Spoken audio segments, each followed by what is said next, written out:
صلی اللہ علیہ وآلہ وسلم نے ارشاد فرمایا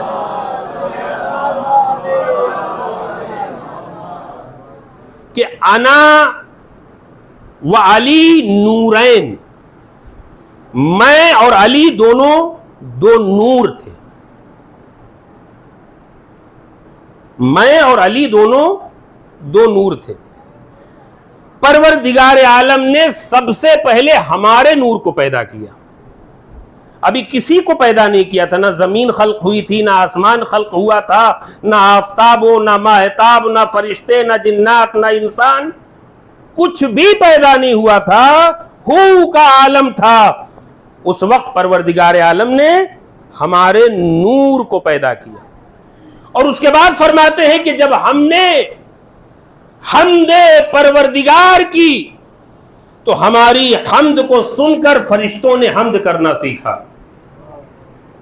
جب ہم نے تسبیح پروردگار کی تو فرشتوں نے ہماری تسبیح کو سن کر تسبیح کرنا سیکھا.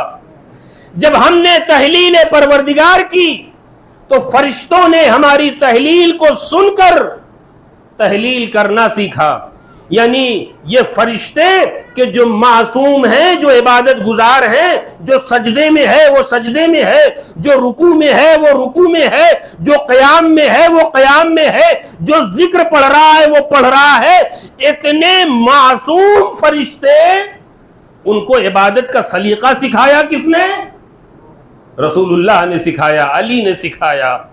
تو اب عزیزان گرامی فرماتے ہیں کہ ہم نے انہیں تسبیح سکھائی، ہم نے انہیں تحلیل سکھائی، ہم نے انہیں حمد کا سلیقہ سکھایا. اور اس کے بعد جب آدم کو پیدا کیا گیا تو اللہ نے ہمارے نور کو آدم کی پیشانی میں منتقل کر دیا. اور اس کے بعد ایک ایک انبیاء کا نام لیا کہ اسی طریقے سے ہمارا نور منتقل ہوتے ہوتے کہاں پہنچا؟ پیغمبر ہمارے یہاں یعنی جناب ابو طالب اور جناب عبداللہ کے یہاں پہنچا. تو اب اس طریقے سے ہمارے جتنے بھی پیغمبر تھے، جنہوں نے بھی اللہ کی عبادت کی ہے، وہ دراصل خود انہوں نے عبادت نہیں کی، بلکہ وہ ایک نور تھا کہ جو انہیں سجدے پہ سجدہ کرا رہا تھا، عبادت پہ عبادت کرا رہا تھا. اب یہ کہا جا سکتا ہے کہ جب سے دنیا پیدا ہوئی ہے اور جب تک دنیا باقی رہے گی، اس روئے زمین پر محمد اور علی کے سجدوں کا نشان بھی باقی رہے گا. ایک صلوات پڑھیں بر محمد و آل محمد.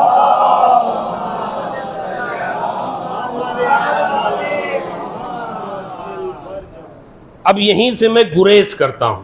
وہ جو لوگ شاعری وغیرہ کرتے ہیں وہ اس جملے سے واقف.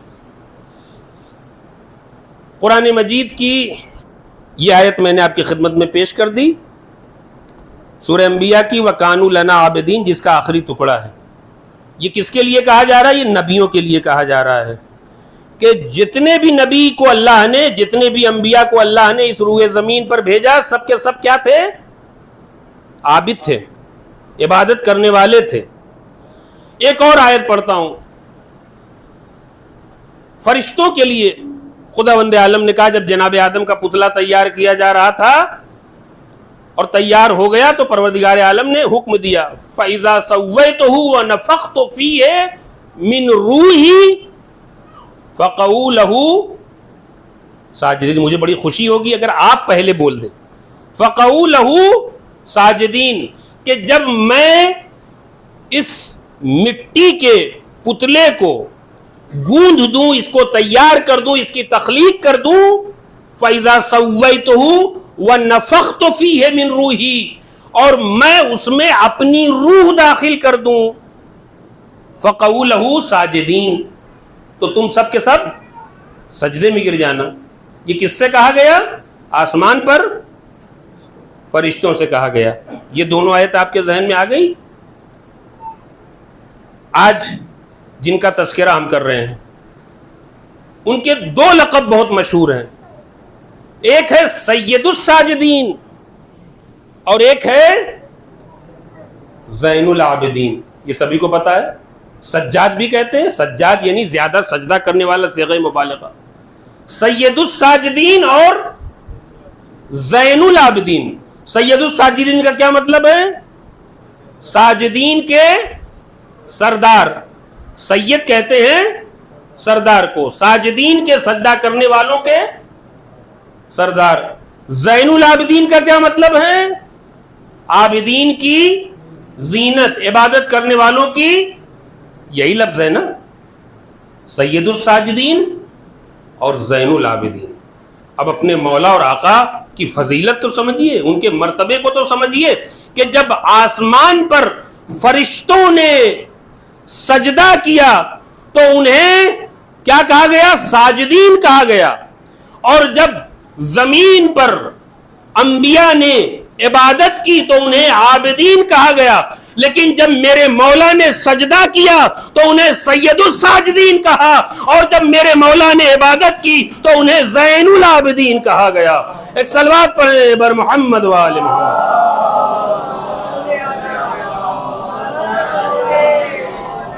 ایک اور صلوات پڑھیں بر محمد.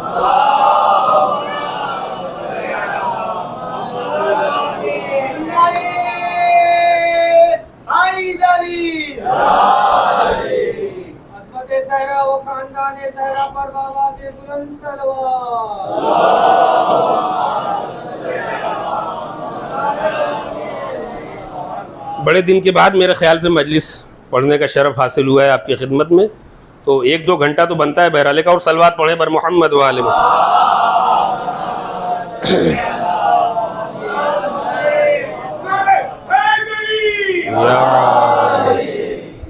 تو ہمارے مولا کا لقب ہے سید الساجدین اور زین العابدین. میں واقعات بیان کرتا لیکن میرے پاس وقت نہیں ہے. میں چاہتا ہوں کہ ایسی فضیلت کی جانب آپ کی توجہات کو مبذول کروں کہ جو بہت کم منبر سے بیان کی جاتی ہے. ایک حدیث اس سے پہلے میں آپ کی خدمت میں عرض کروں، اور اس حدیث کے بیان کرنے سے پہلے اس کا ایک مقدمہ بیان کروں کہ ہم نے زیادہ تر جو اپنے امام کو پہچانا ہے وہ بیمار کربلا کے عنوان سے پہچانا ہے. بیمار کربلا، اور اتنا بیمار کربلا ہم نے کہا کہ ہمارے بچوں کے ذہن میں یہ سرایت کر گیا کہ وہ تو صرف بیمار تھے، وہ صرف بیمار تھے.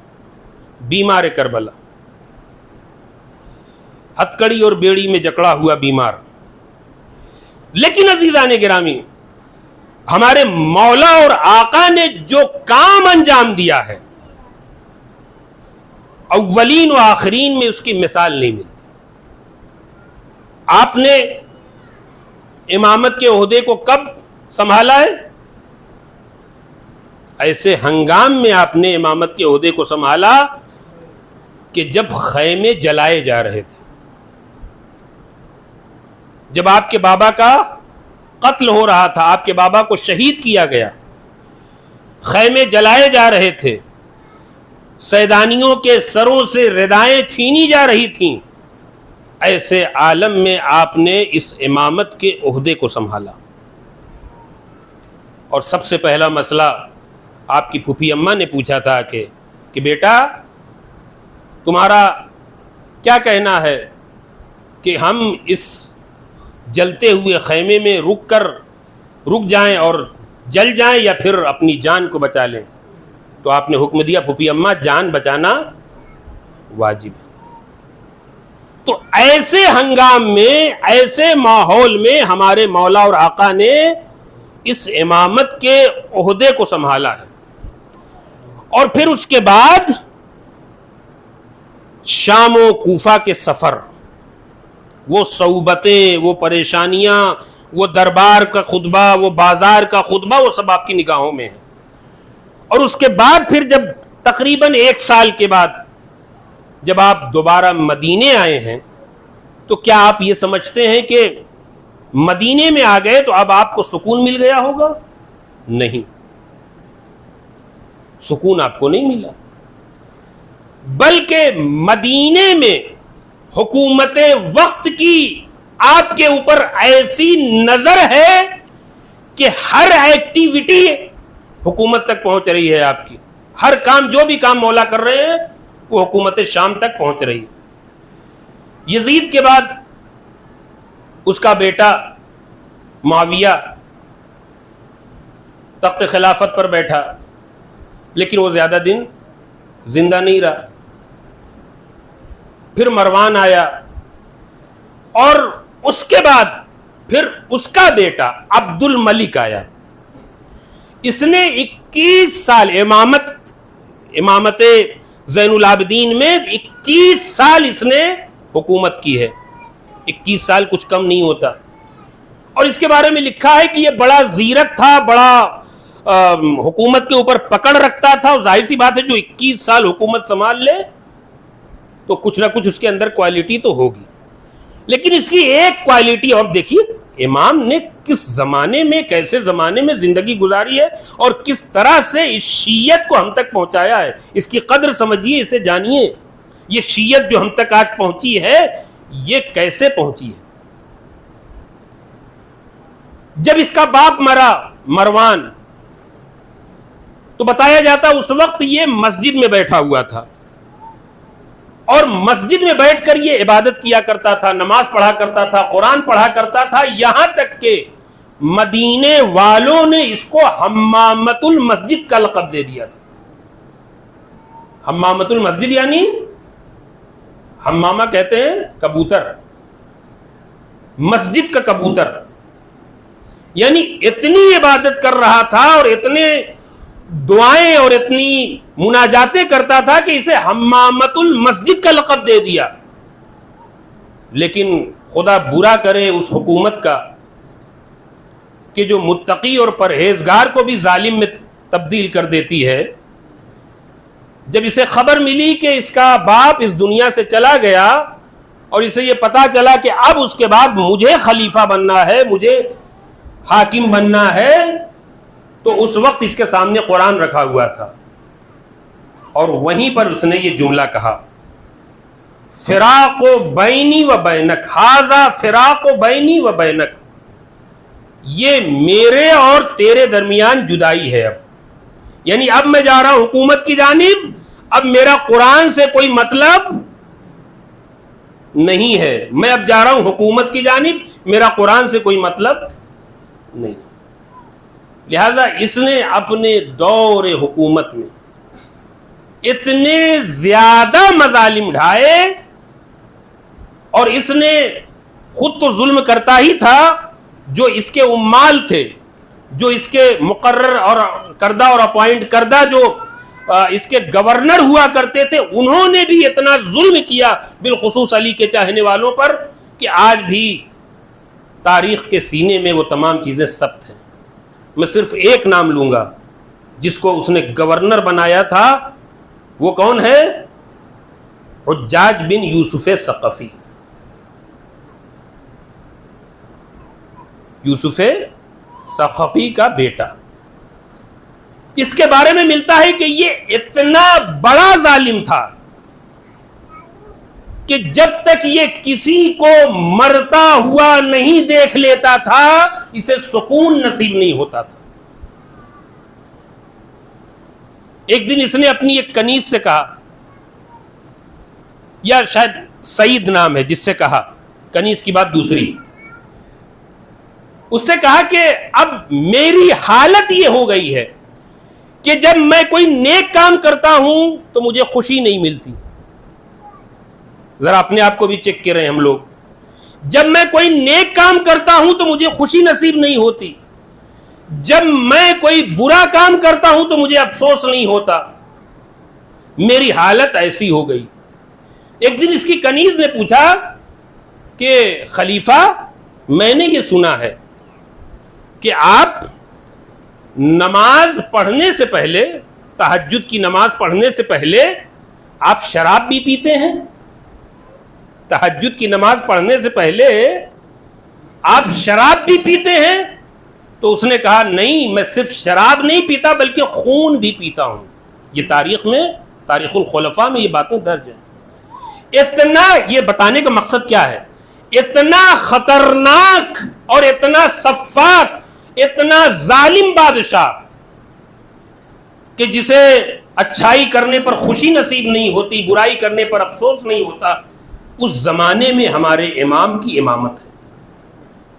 اور امام کے اوپر کیسا پہرا ہے؟ ایک واقعہ یہ ملتا ہے کہ ایک مرتبہ امام نے ایک کنیز سے شادی کی،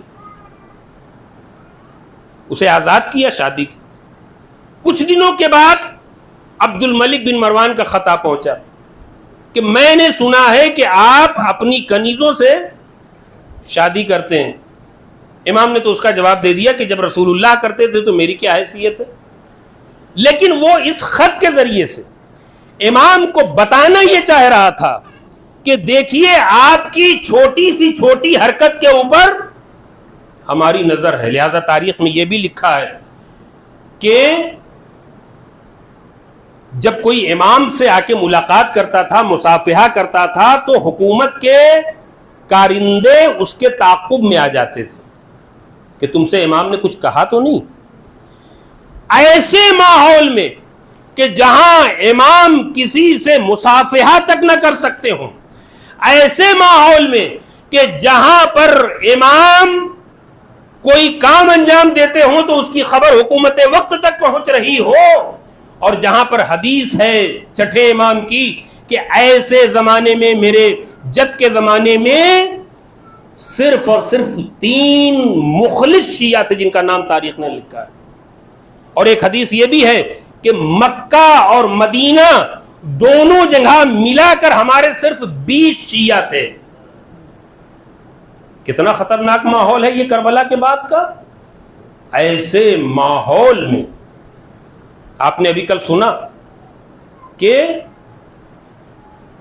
جو تشییع جنازہ ہوئی ہے رہبر معظم کی، تہران، قم، نجف، کربلا، مشہد، یہ سب ملا کے جو کم سے کم کا فیگر بتایا جا رہا ہے وہ 3 کروڑ کا ہے. آپ دیکھیے کہ 3 شیعوں سے جس نے 3 کروڑ مخلص شیعوں تک پہنچا دیا ہو اسے سید سجاد کہا جاتا ہے. ایک صلوات پڑھیں بر محمد والے.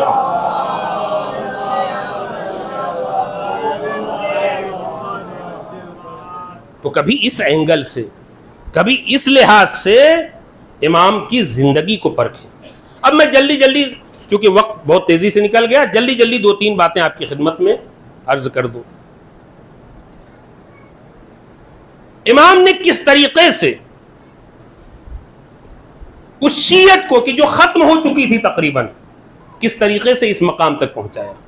امام نے کئی طریقے اختیار کیے. اس میں سب سے پہلا طریقہ جو تاریخ نے لکھا ہے، امام کثرت سے تلاوت قرآن کرتے تھے. گھر میں بیٹھ کر نہیں، ہم تو گھر میں بھی نہیں کرتے، بلکہ مسجد النبوی میں جاتے تھے اور وہاں اس انداز سے تلاوت قرآن کرتے تھے کہ مدینے والے آپ کی آواز سن کر، آپ کی تلاوت سن کر آپ کے ارد گرد جمع ہو جاتے تھے.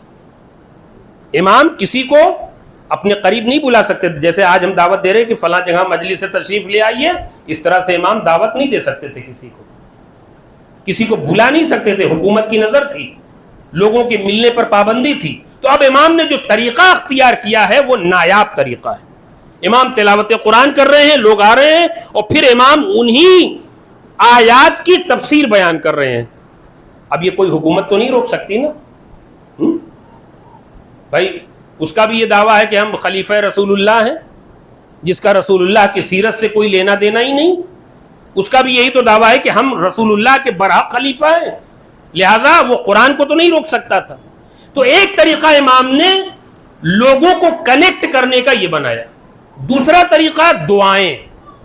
اور یہ ہم جانتے ہیں کہ امام کی دعائیں صحیفہ سجادیہ کے عنوان سے جو ہمارے پاس ہیں، یا زبور آل محمد یا انجیل آل محمد، جو بھی ہم کہہ لیں اسے، یہ دعاؤں کا مجموعہ جو ہے امام نے اسے صرف اللہ سے کنیکٹ کرنے کا ذریعہ نہیں بنایا، بلکہ ان دعاؤں کے فقرات کو آپ سنیں اور پڑھنے کی کوشش کریں تو ان میں تمام مسائل کا ڈسکس کیا گیا، یہاں تک کہ حکومت سے متعلق بھی جو مسائل ہیں اس میں بیان کیے گئے ہیں. میں جلدی 2-3 باتیں، میں دیکھ رہا ہوں آپ کے چہروں کو پڑھ رہا ہوں، لیکن یہ بات بھی بتانا بہت ضروری ہے.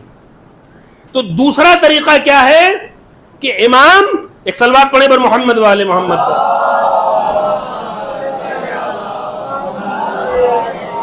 دیکھیں صلوات سے دو فائدہ ہوتا ہے. ایک فائدہ یہ ہوتا ہے کہ ثواب ملتا ہے, اور دوسرا فائدہ یہ ہوتا ہے کہ جنہیں نیند آ رہی ہے وہ نیند سے بیدار ہو جاتے ہیں. صلوات پڑھے پر محمد والے.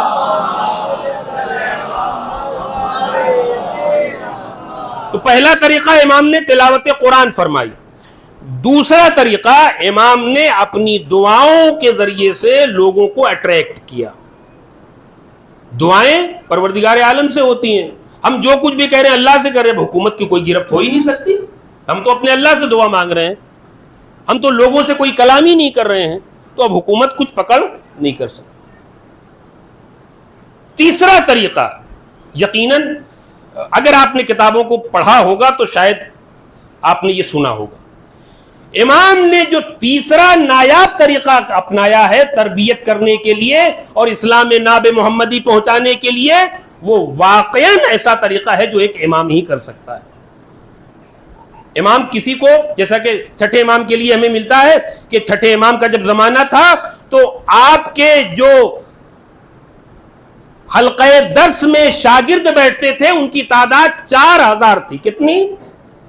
4000 شاگرد. یہاں امام کے پاس 4 شاگرد بھی نہیں بیٹھ سکتے تھے. امام نے ایسے صورت میں کیا طریقہ اپنایا؟ امام نے غلاموں کو اپنے محنت کے کمائے ہوئے پیسے سے خریدنا شروع کیا, کنیزوں کو خریدنا شروع کیا, کیونکہ اس وقت غلام اور کنیز خریدے جاتے تھے, بیچے جاتے تھے, لہذا انہیں خریدا, ان کی تربیت کی, انہیں تعلیم دی. اور جب امام کو یہ یقین ہو گیا کہ اب انہیں اتنی تعلیم دے دی گئی ہے, اب ان کی اتنی تربیت ہو گئی ہے کہ اب یہ جس معاشرے میں جائیں گے, جس سماج میں جائیں گے, جس بستی میں جائیں گے, جس شہر میں جائیں گے, جس ملک میں جائیں گے, وہاں پر ہماری تعلیم کو پہنچائیں گے, وہاں پر ہمارے اسلام ناب محمدی کو پہنچائیں گے. لہذا اس طریقے سے امام ان کی تربیت کرتے تھے اور اس کے بعد انہیں آزاد کر دیتے تھے. جاؤ تم فلاں جگہ جاؤ. اور جہاں تک مجھے یاد ہے تقریباً امام نے 1000 کنیزوں اور غلاموں کو خریدا, تربیت کی اور آزاد کیا. یہ ہے امام کی حکمت عملی. آخری طریقہ, میں اور بھی طریقے بتاتا لیکن جو بہت امپورٹنٹ ہے بس وہی بتا رہا ہوں, جو ہم آج کر رہے ہیں. آج دنیا ہمارے اوپر اعتراض کرتی ہے نا کہ آپ کب تک روتے رہیں گے, کب تک گریا کرتے رہیں گے, کب تک آنسو بہاتے رہیں گے. یہ آنسو معمولی نہیں ہے. خدا نہ خواستہ اگر آپ کے پڑوس میں کسی کے گھر سے رونے کی آواز آ جائے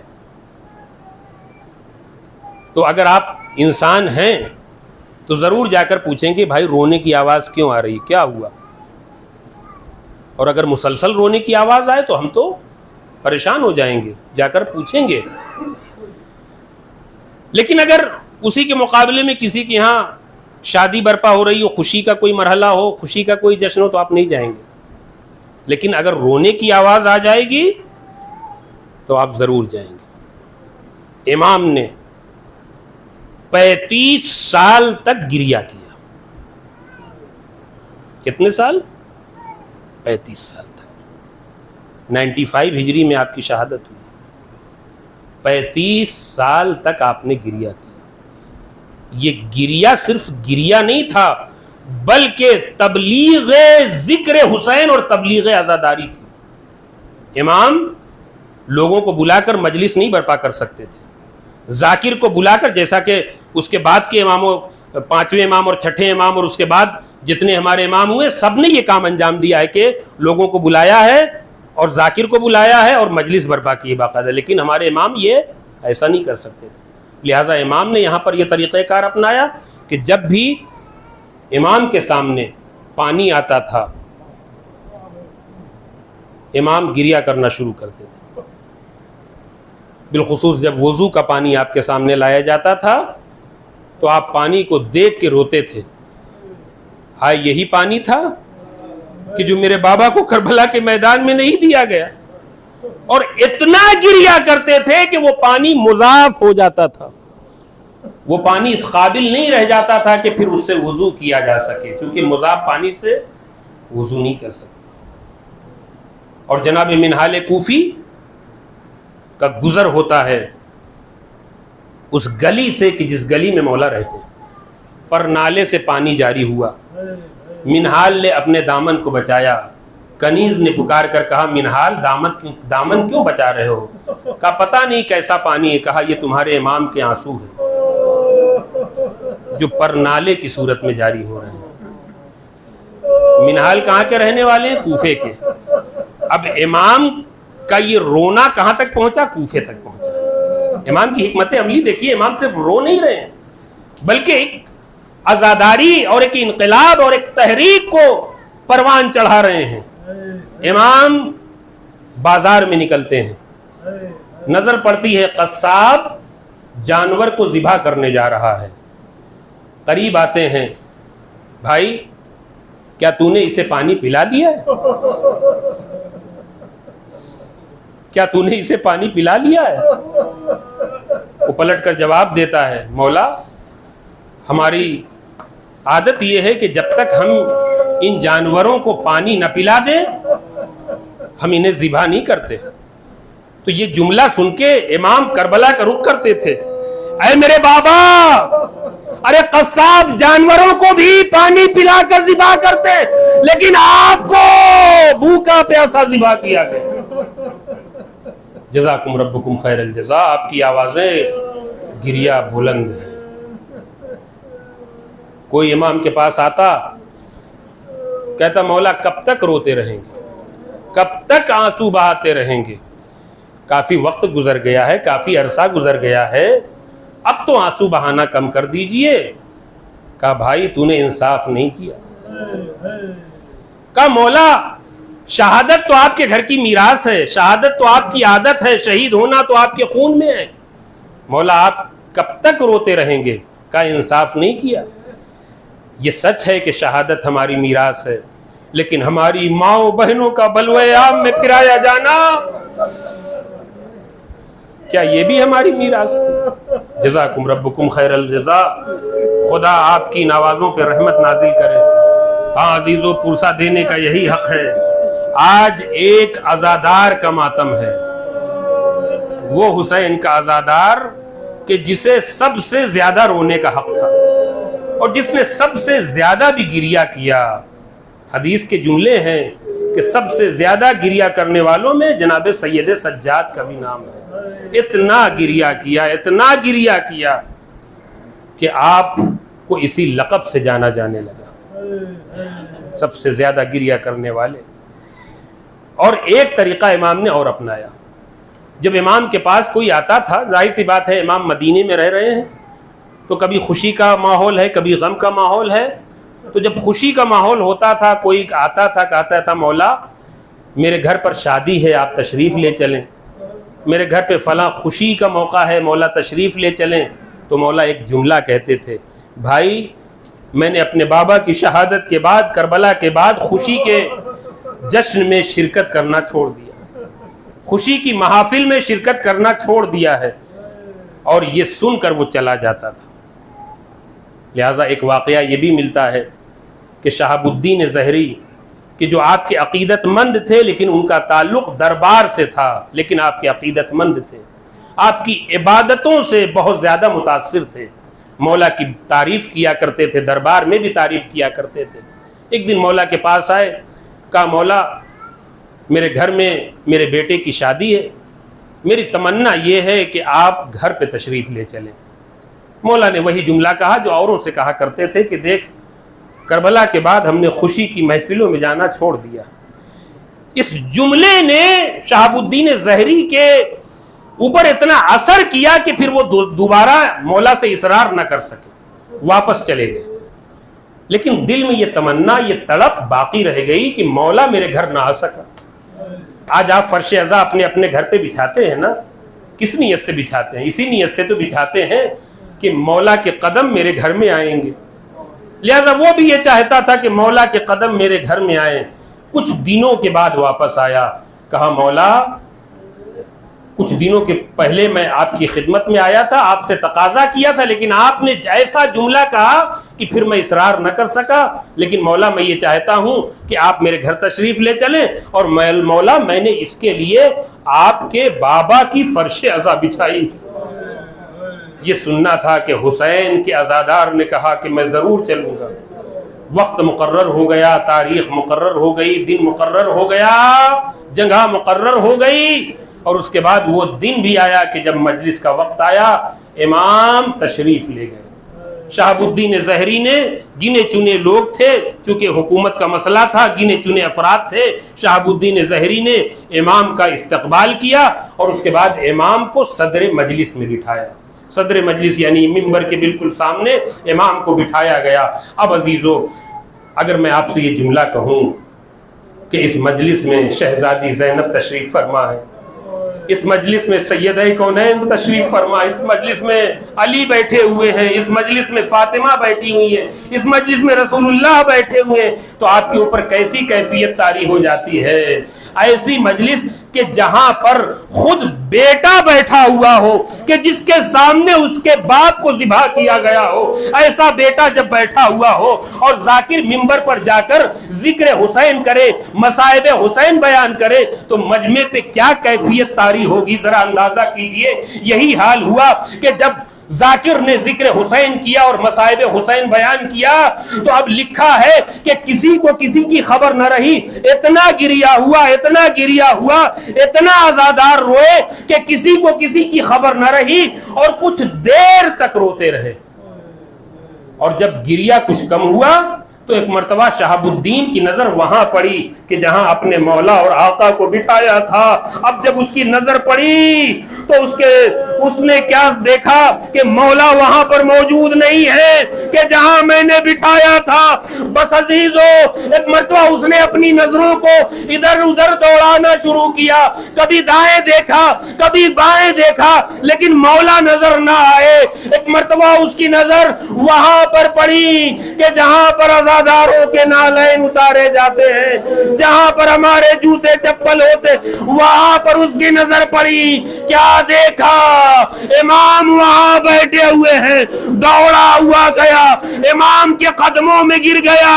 اے میرے مولا, اے میرے آقا, ارے آپ کی جگہ یہ نہیں تھی, آپ کی جگہ تو وہی تھی جہاں آپ کو بٹھایا تھا. اے شہاب الدین, تیری مادی نظریں وہ نہیں دیکھ رہی ہیں کہ جو میری نظریں دیکھ رہی ہیں. ارے اس جگہ تو رسول اللہ بیٹھے ہوئے ہیں, علی مرتضی بیٹھے ہوئے ہیں, دادی فاطمہ بیٹھی ہوئی ہے.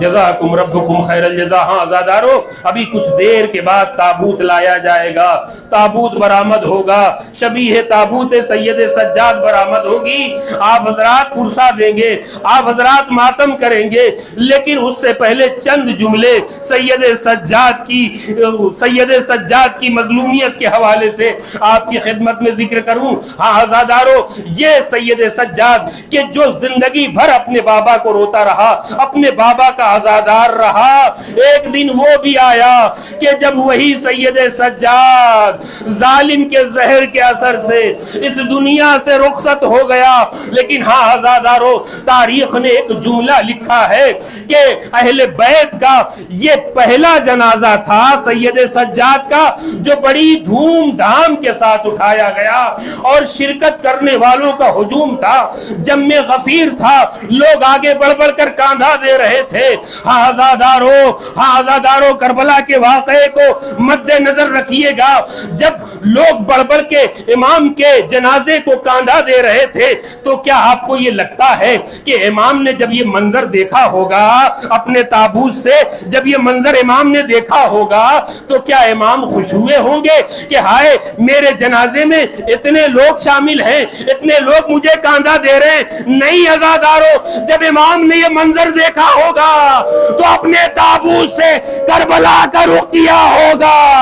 اے میرے بابا, مجھے معاف کیجئے گا, آج آپ کے بیٹے کے جنازے میں اتنے لوگ، لیکن جب کلمہ کربلا سے چل رہا تھا آپ کا جنازہ بے گور و کفن زمین کربلا پہ پڑا تھا، نہ کوئی غسل دینے والا تھا، نہ کوئی کفن پہنانے والا تھا۔